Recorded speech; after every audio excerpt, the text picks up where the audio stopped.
मथुरा के संत हित प्रेमानंद जी महाराज पर की गई टिप्पणी को लेकर जगतगुरु स्वामी रामभद्राचार्य महाराज विवादों में घिर गए हैं।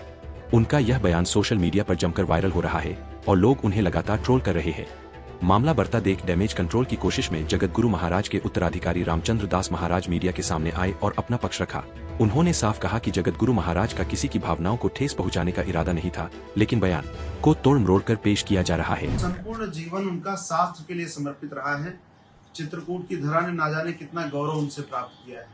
उसी विद्या के बल पे ही हमने 550 वर्ष की गुलामी को समाप्त होते देखा और आज दिव्य भव्य राम मंदिर भी बनते हुए देखा। उसी प्रज्ञा को लेकर वो कहते हैं कि कृष्ण जन्मभूमि की भी जब बात आएगी तब मैं न्यायालय में खड़ा मिलूंगा। उसी प्रज्ञा के आधार पर वो कहते हैं कि जब काशी विश्वनाथ की बात आएगी तब मैं ज्ञानवापी ज्ञानवापी के लिए भी मैं बाबा विश्वनाथ के पक्ष में न्यायालय में खड़ा हूंगा। तो उनका जीवन जो है संपूर्ण वो शास्त्रमय है। इस नाते उन्होंने कहा कि प्रत्येक संत को जो समाज में आज उपदेश दे रहा है, जो प्रवचन दे रहे हैं, उनको सबको कुछ न कुछ व्यक्तिगत ज्ञान होना चाहिए संस्कृत का, अपने वांग्मय का। और प्रेमानंद महाराज की कहीं उन्होंने निंदा नहीं की। उन्होंने आगे ये भी कहा, उस इंटरव्यू को बहुत छांट करके लोग देख रहे हैं, जितना मतलब एक विवाद की दृष्टि से दो सनातन धर्म के प्रमुख संतों के बीच में लोग विवाद खड़ा कर रहे हैं। गुरुदेव ने वो ये भी कहा कि वो मेरे बालकवत हैं, मैं उनको बहुत स्नेह करता हूं और मेरा उनसे कोई विरोध नहीं है। गुरुदेव ने ये सारी बातें कही हैं। और जहां तक ये बीच में इस प्रकार का कार्य किया जा रहा है, तमाम लोग इसमें राजनीति कर रहे हैं, ये बहुत दुर्भाग्यपूर्ण है। हमारे यहाँ तो आरंभ से ही कहा गया है कि लालने बहो दोषा ताड़ने बहो गुणाः तस्मात् शिष्यम च पुत्रम च ताड़ेत न तु लालेत। हमारे यहाँ शिष्य और पुत्र को चाहे जितना योग्य हो जाए फिर भी पिता कहते हैं कि यार कुछ पढ़ लो। हमें भी गुरुजी सार्वजनिक मंचों से कहते हैं कि रामचंद्र दास 2 अक्षर पढ़ लो, नहीं तो आगे सनातन धर्म कभी क्षमा नहीं करेगा। हमारे गुरु भाई धीरेन्द्र शास्त्री को भी गुरुजी कहते हैं कि बेटा कुछ पढ़ लिख लो। गुरुदेव स्वयं कहते हैं कि मैं चमत्कार में कोई विश्वास नहीं रखता हूँ। तो उन्होंने इसी आधार पर अपना कहा है और बाकी इसमें कहीं भी कोई प्रश्न चिन्ह नहीं है। प्रेमानंद महाराज जी भी वर्तमान के समय में बहुत अच्छा कार्य कर रहे हैं और पूज्यपाल जगतगुरु जी का तो संपूर्ण जीवन शास्त्र के लिए हो, चाहे संत परंपरा के लिए हो, चाहे समाज सेवा के लिए हो।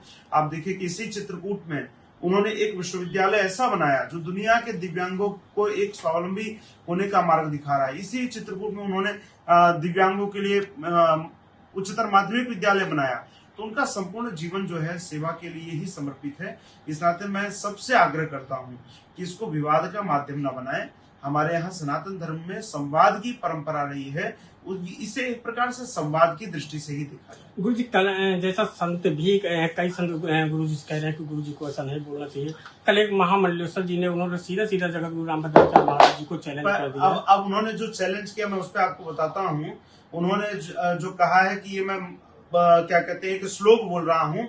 पहली बात तो उनको इतनी बुद्धि नहीं है कि वेदों की ऋचाओं को मंत्र कहते हैं, न कि श्लोक कहते हैं। जिस व्यक्ति को श्लोक और मंत्र में ही अंतर नहीं पता हो वो जगत गुरु जी को क्या चुनौती देगा। बाकी आप सब जानते हैं जगत गुरु जी की प्रज्ञा के विषय में ये क्या कूप मंडूप जो है, ये इस विषय को दो महापुरुषों के बीच की जो बात है उसको इन कूप मंडूप मुझे लगता है कि ये उसी दृष्टि से देख रहे हैं। बाकी मुझे लगता है कि पहले उनको स्वाध्याय करना चाहिए और फिर आगे कोई चर्चा करें।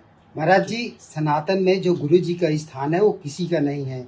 उसके बाद भी महाराज जी ने जिस तरीके से ये प्रेमानंद जी को लेकर वार्ता की है, गुरु जी का एक सहज स्वभाव है। आप लोग तो चित्रकूट में बाल्यकाल से गुरुदेव का सानिध्य पा रहे हैं। गुरु जी सार्वजनिक मंचों से भी, चाहे प्रधानमंत्री हो, चाहे राष्ट्रपति हो, चाहे स्थानीय लोग हो, चाहे कोई बड़े बड़े शिक्षाविद हो, जो कहना होता है गुरुदेव हमेशा शिक्षात्मक ही कहते हैं। तो उन्होंने उसी दृष्टि से कहा है। और प्रेमानंद जी महाराज के पिछले कुछ दिनों से आप देखिए तमाम कथावाचक मनगढ़ंत बातें मंच से बोल रहे थे, चाहे कन्याओं के विषय में, चाहे बच्चियों के विषय में, चाहे माताओं के विषय में, या अपने मन से मनमुखी बातें कर रहे थे। वो पिछले कई दिनों से ये प्रश्न आपके मीडिया के माध्यम से भी तमाम चैनलों पर हमने डिबेट देखा था। तो गुरुदेव के मन में इस बात की पीड़ा थी और गुरुदेव तो बस सहजता में उन्होंने कहा कि वर्तमान के संतों को स्वाध्याय करना चाहिए, ग्रंथों का आश्रय लेना चाहिए। जैसे तमाम जो परंपराएं चली हैं, कोई ग्रंथ के बाहर जाकर के, अपनी पुस्तक के बाहर जाकर नहीं बोलता है। हमारे यहाँ भी आप देखिए कि आज 5-5 वर्ष के बच्चे प्रवचन कर रहे हैं जिनको कोई आत्मबोध नहीं है। जिसको स्वयं का आत्मबोध नहीं हो दूसरों का क्या कल्याण करेगा। इस नाते पहले स्वाध्याय करें और स्वाध्याय करने के बाद जब उनके अंदर स्वयं ज्ञान की अनुभूति हो तब जाकर के वो समाज को नई प्रेरणा दे। गुरुदेव ने इस दृष्टि से कहा, चूंकि वो जगत गुरु हैं और समाज को उपदेश देना, समाज को निर्देशित करना, ये उनका कार्य है और उन्होंने वही किया है। जैसे महाराज जी जी आप उत्तराधिकारी हैं और बीच में अभी अनिरुद्धाचार्य महाराज जी का महिलाओं को लेकर के उन्होंने कथा के समय बयान दिया था, जिस पर महिलाओं में काफी रोष है, तो इस पर आप क्या कहेंगे? मैंने उनका देखिए बयान बहुत ध्यान से सुना नहीं था, मैंने तो चर्चाएं कहीं कहीं सुनी थी। मैं पहले एक बार उनका बयान सुनूंगा और फिर मैं अपनी बात आप सबके सामने रखूंगा। महाराज जी, आपने कहा ये मीडिया अपने फायदे के लिए ये पेश कर रही है, इसमें कौन सी ऐसी बात है जो उन्हें तोड़ मरोड़ कर या मीडिया ने अपने फायदे के लिए? नहीं, देखिए कोई भी विषय होता है तो उसका पूर्व पक्ष और पर पक्ष दोनों को समझना चाहिए कि उसके पहले किस संदर्भ में बात चल रही थी और बाद में क्या संदर्भ था। यदि हम ये कहें कि कौआ कान ले गया और कान को देखा नहीं, कौआ को गोली मारने चले, तो ये मुझे लगता है कि पूरी तरह से गलत है। और वर्तमान में सनातन संगठित हो रहा है, हिंदू संगठित हो रहा है। ऐसे समय में तमाम ताकतें हैं जो चाहती हैं वो अब फेसबुक पर गलत गलत नामों से आइडिया बना करके, मुझे लगता है कि एक सोशल मीडिया का भी एक जिहाद है कि लोग अलग अलग आईडी बना करके उस पर तमाम तरीके की बातें लिख रहे हैं। मुझे लगता है कि ये सारा विषय पटाक्षेप हो जाएगा, कहीं इसमें कोई घबराने की आवश्यकता नहीं है।